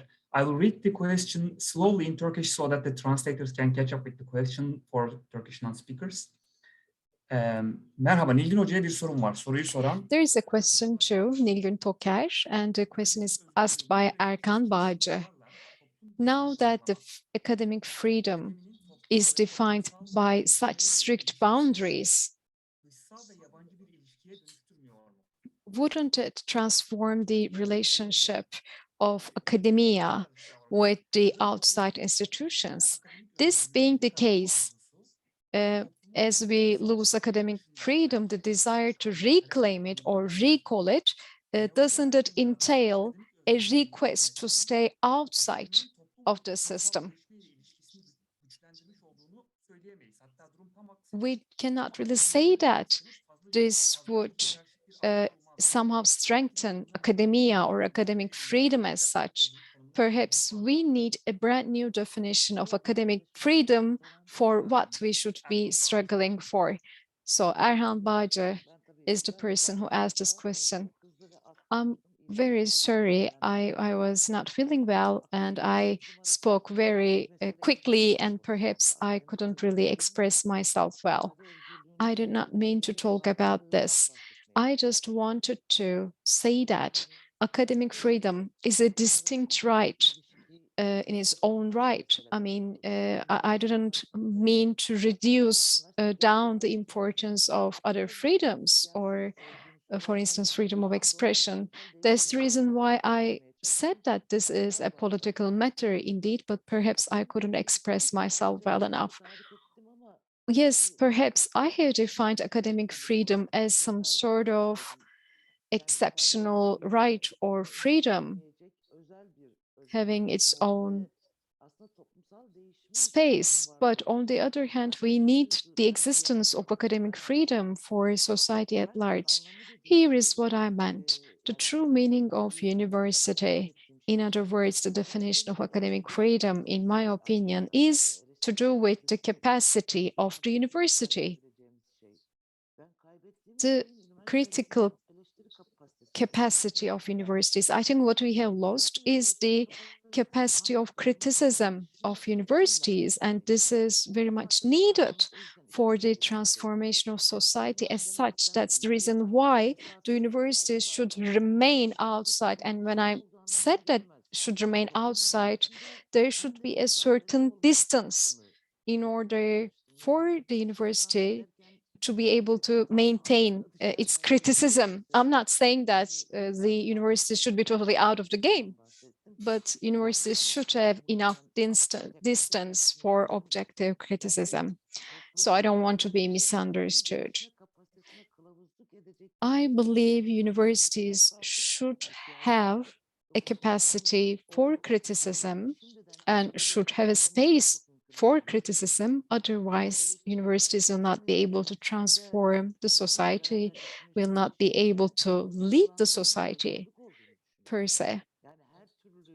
And I think what limits or restricts universities' criticism right now is the limitations on academic freedom.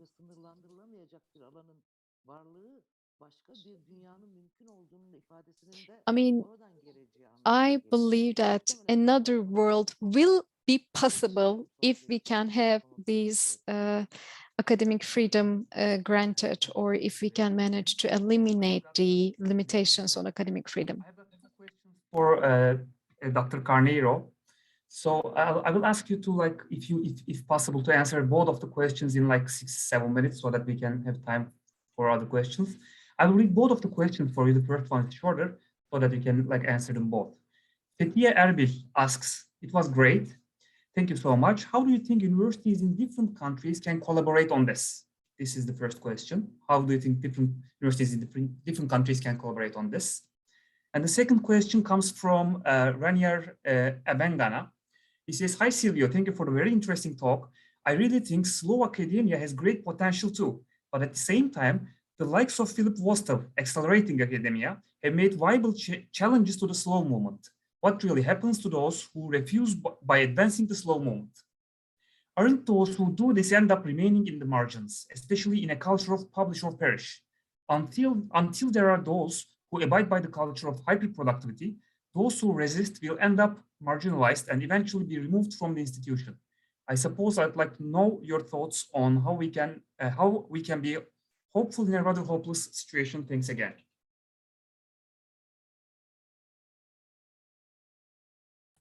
Thank you, everyone, for the question. I don't know if I understood all the questions. The last one, could you repeat, Hussein? I can actually paste the question in the chat for everyone to follow also through the chat screen. Ah, perfect. Let me. Okay, my friend also is. So sorry, I am reading that.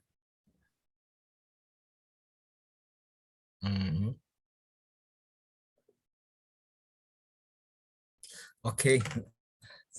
No, let's go. I believe that's this kind of discussion about international collaboration. I believe it's one of the most important parts that we need to think more. We have this kind of movement in our universities that think about the internationalization of our universities. For example, in Brazil, there is a lot of demands of this, but it usually means to be closer to the European universities or American universities.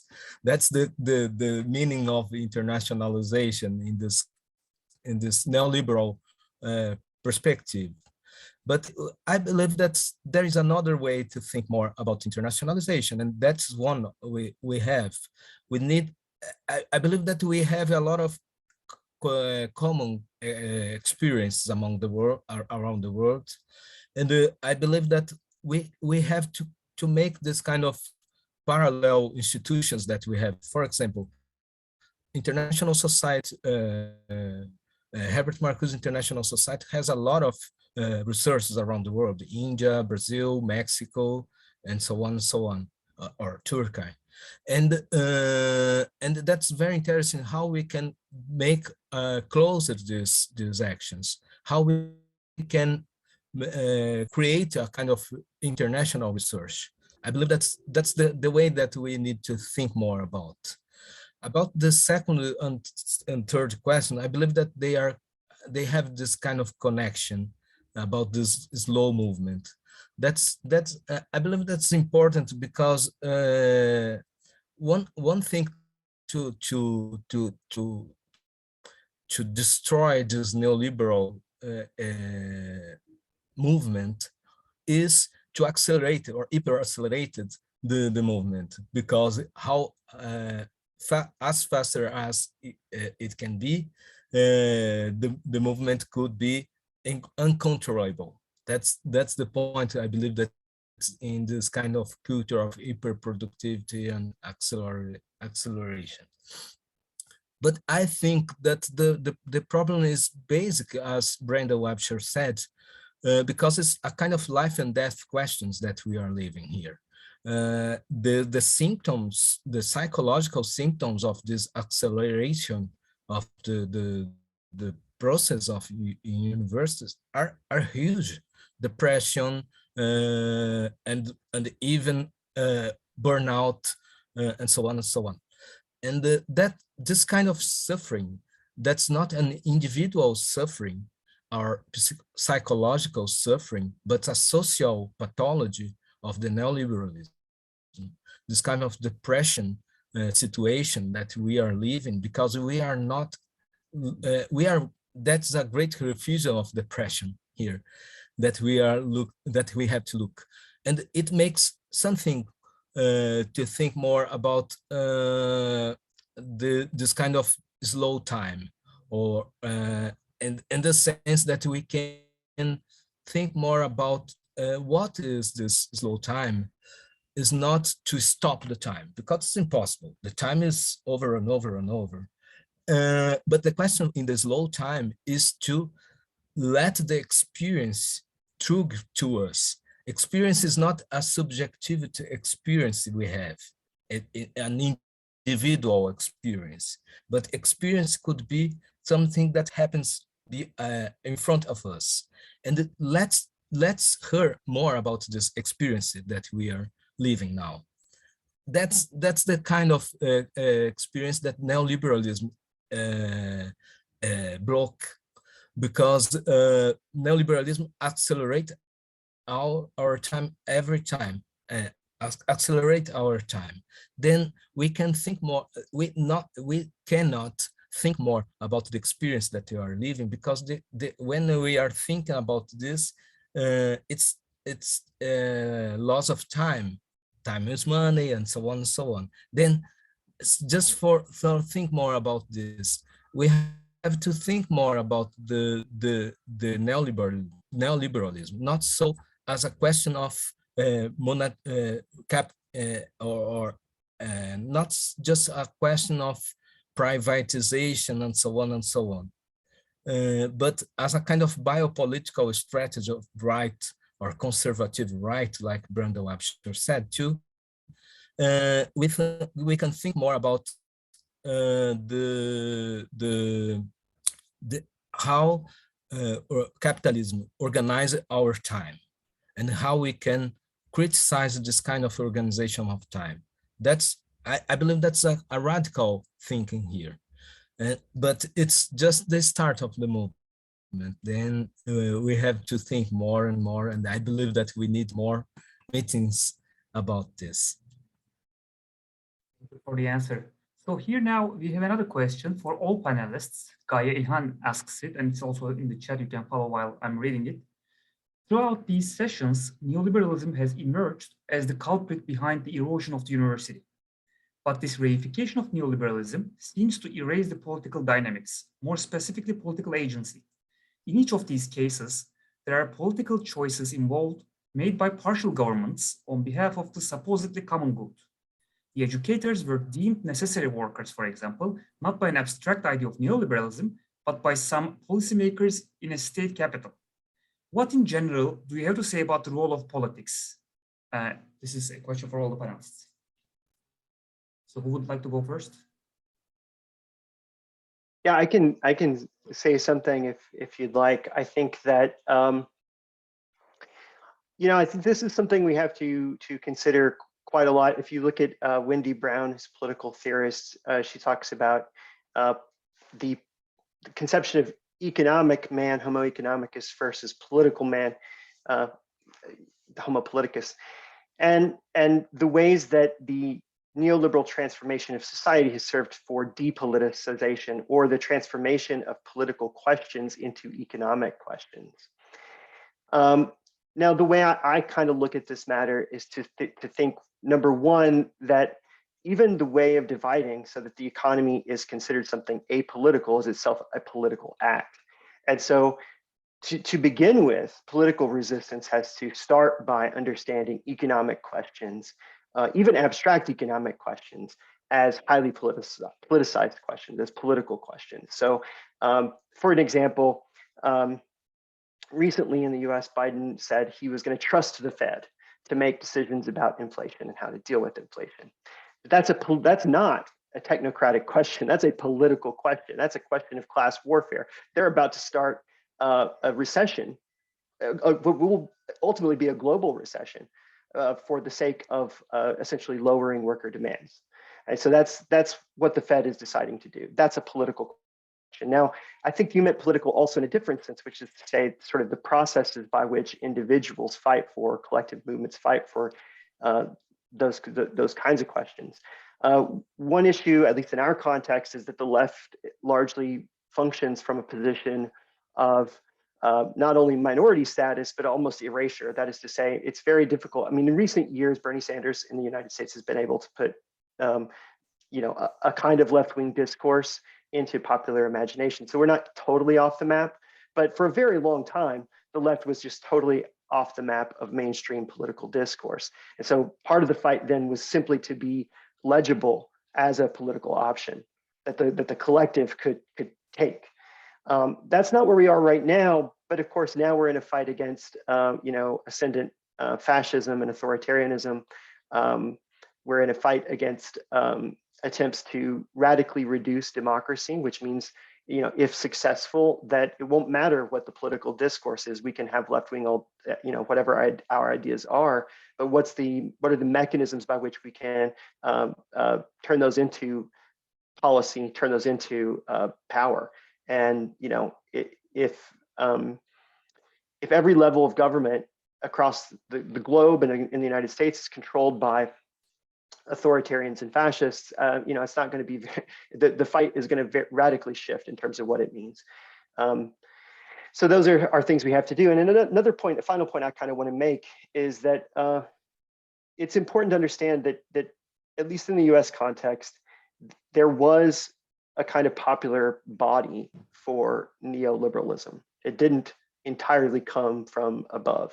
So I know in other contexts it was imposed entirely from above, but in the US context, that's not entirely true. And so what we have to understand then as well, and this is true of the fascism that we're facing across the world, is how does it come to pass that there is a popular base for fascist thinking? How does it come to pass? And this is something that, of course, the Frankfurt School can help us think through, because it's what they spend a lot of their time trying to think about. But how does there come to be a mass popular base for fascism? How does there come to be a mass popular base for neoliberalism? That's a sort of a separate question. I'll go ahead and turn it over to others if you want to jump in. For those of you who have time, I would like to extend the meeting for 5-6 minutes, because I would like to hear other panelists on this question. And there's one more question. So for those of you who can stay here, I'd like to extend the meeting for 5-6 minutes. So for other panelists, please go ahead to answer this question. I mean the question that was already answered by Dr. Absher. If you would like to add anything to this, please go ahead.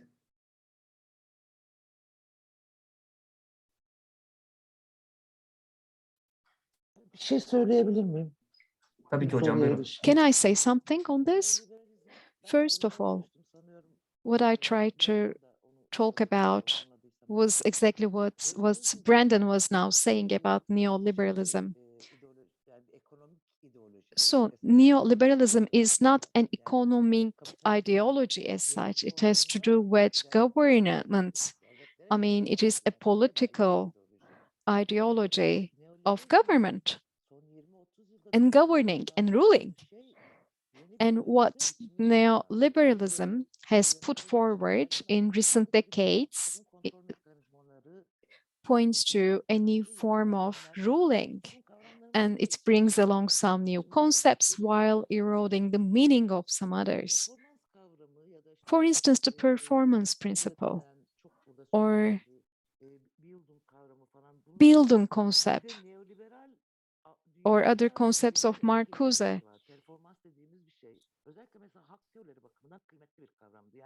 I think from the perspective of rights, I think performance has a certain value, because it also implies self-realization as performance as self-realization. However, as of today, performance has become an instrument for fierce competition, which creates hierarchies and which leads to atomization. However, previously, when we would talk about performance in a philosopher's camp, for instance, we would only frame it as something we act upon for our self-realization and realization of others.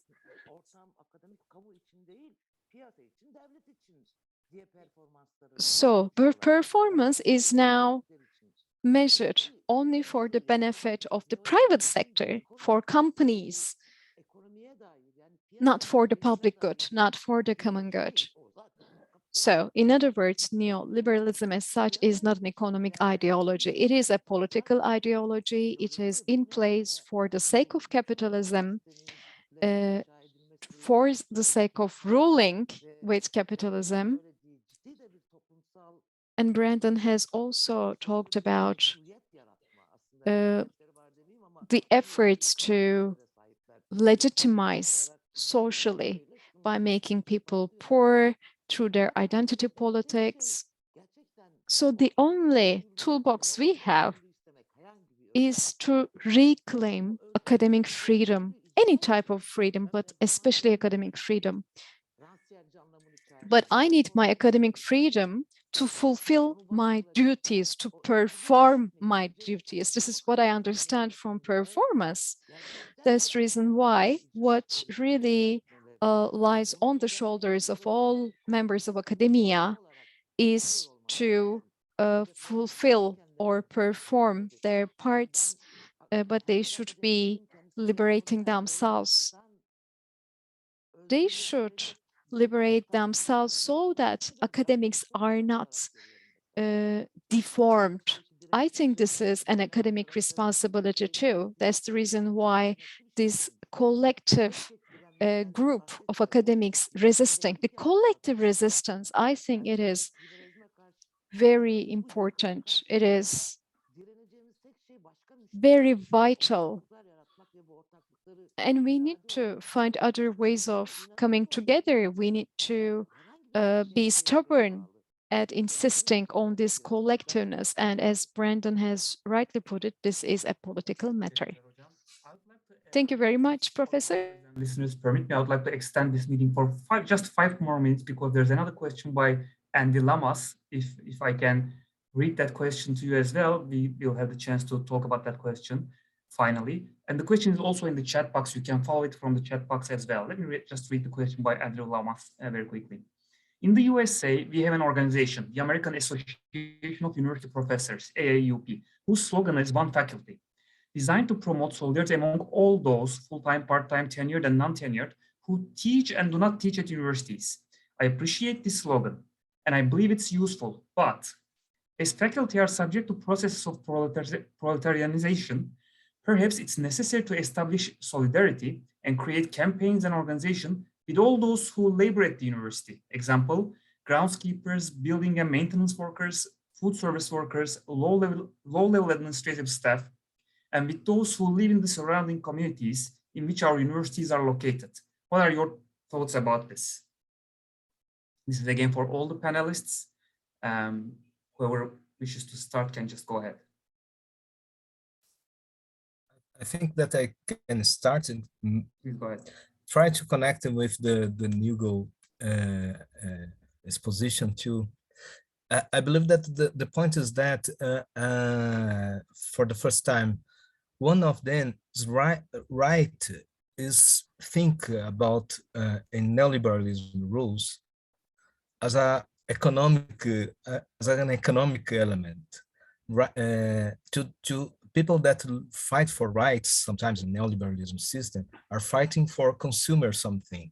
Right is the same thing like consumer, because the rules of this right, the right is restricted to the market sphere. And we need to think more about the right, as you said, because that academic freedom is a right, and a right not for this, because you look at for consumer something like acknowledgement, but because you have to express publicly your thoughts for the people, and we have a common sphere to that you are responsible for. That for me, the right is a interesting expression to think more about the connection in between politics and economics in neoliberalism. But to think more about Andrew Lama's questions, I think that is very interesting. The first college I present to you of the workers, landless workers, because they are think a lot about this connection. These services that sometimes we just look for research and thinking, and not for the services, social services that universities are able to do. And I think that's a problem in the university, for sure. We need to make this connection with the community that sometimes we don't make. Even left-wing people don't do it. They make a huge conference about Marxism and so on. But what are the connections with the people that are working at the universities too? And that's the way that we need to think more about. What are this kind of hippopotamus movement to take knowledge from one place to another place, and so on and so on. It's a kind of, if I can return for the first part of my speak here, it's a kind of to make this common space, this public sphere, how we can recreate this public sphere. That's for me is this challenge beyond the neoliberalism now.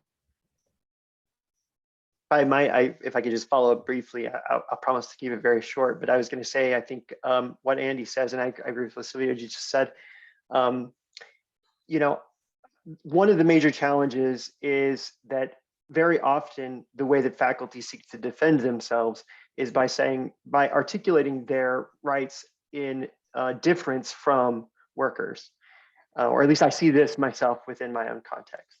And so we are not workers, we are professors, therefore. And I think that, you know, our alternative is to, and you mentioned this within proletarianization, that is, there's an objective process of proletarianization occurring. And the next step, hopefully, would be a subjective process of proletarianization, not in the sense of, you know, kind of becoming disciplined to work, but in the sense of identifying with, in solidarity, all other workers. And I think that process by which, you know, instead of maintaining yourself in a position of supposed class difference, which in most cases just barely exists in the first place, whether it's esteem, prestige, or financially, you know, that identification, class identification, which side are you on, to put it in the context of a classic song, which side are you on? And I think we need to begin to understand that we are not on the side of those in power, that we are, whether we like it or not, we are on the side of those on the bottom. And that, I think, could be the basis for a really significant transformation. Finally, I would say, you know, as part of that, if you think about it, there's a lot of shared interest between students, professors, and others who work on campus. And in those shared interests could be the basis for an alliance that would be very powerful. But what we frequently find, again, is because of this sense of difference, we don't see alignment of those interests or the attempt to build that alliance. Nilgün Hocam, bir katkınız olacak mı buna? Professor Toker, would you like to contribute? Since I'm a person outside university, outside academia, I cannot really tell you much about what can be done within universities. I was expelled from university, and what really made me to continue my life was solidarity. So I can tell you more about what solidarity means. So it's been more than 5 years. What makes it possible for me to still identify myself or define myself as an academic is solidarity. Trade unions, politicians or this one faculty slogan. Another form of academic experience is possible. We have also started some academia for solidarity. For instance, the Human Rights Foundations of Turkey started its own academy, Academy of Solidarity it is called. So we need to be concerned about something to be an academic. I mean, so this solidarity should rely on something that bothers us. And I agree with Brandon. We need to maintain or build certain ties with the rest of the society. We should have some shared concerns so that we can reconstruct and re-enter into this Bildung process. So I didn't know about this one faculty example. I think this is quite important. I learned it today. Unless we act together, we cannot reconstruct or rebuild anything effective. We need to create networks through which we will rebuild together. And I think we don't have any other chance anyways. And when I talked about collective action, this is exactly what I meant. We need to produce collective. We need to discuss our issues collectively, and we need new spaces, perhaps not physical spaces. It wouldn't be bad if we also have some physical spaces, but we need new venues and spaces. Actually, I still have more questions, and I apologize from those who have posted their questions, but I don't have enough time to read them. I've already extended the panel 2 times. So I'm apologizing from those whose questions I cannot read here. Now we will have a break of 1 hour and 45 minutes. We will meet again at 8 p.m. Istanbul time, 1 p.m. Eastern Standard Time for those who are living in North America. And we will be meeting for our final panel, and we'll be listening to Douglas Kellner, Mark O'Brien, and Mine Eder in our 4th and final panel in 1 hour and 45 minutes. So see you then. Thank you for being here.